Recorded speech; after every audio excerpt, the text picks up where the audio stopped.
Hi, this is Queen from AEvent Support. In this video, we will be discussing the media session of your AEvent.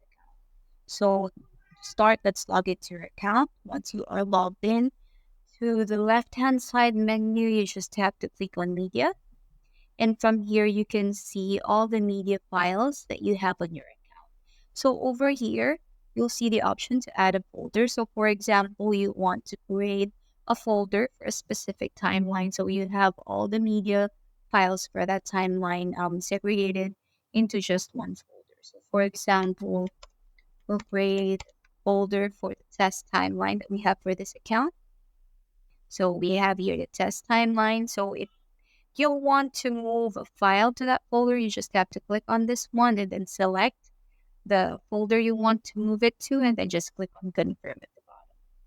And then over here to the right hand side, you have the option to upload media. So when you click on that, you can just click on browse and then select the media file that you want to upload, or you can simply just drag and drop the files that you want to upload to your account. All right.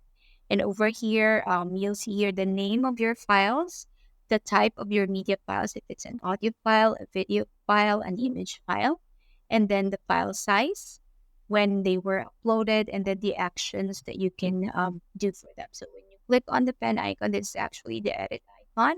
You can edit the name of that media file and then just click on rename. You can also delete it, and as I've shown earlier, you can move it to a folder. If you want to access specific media files like images, just click on that from the left-hand side menu and you'll see the image here. And then for videos, the same thing, but difference is you have the option to play it here. So when you click on play, it will play the specific media file that you want to play. And then for the audio files, you'll see it here. You also have the option to play them. And then for nifty images, if you have any, you'll see that in here. And aside from that, we also have here the different types of views that you can select from. Currently, we are on the list view, but you can also select it to display in thumbnail view. All right. So that would be all for this video. If you have any questions, as always, feel free to contact support. If you like this video, give it a thumbs up. Feel free to leave us a comment below, and don't forget to subscribe to our channel so you'll get notified about our future uploads. Thank you for watching.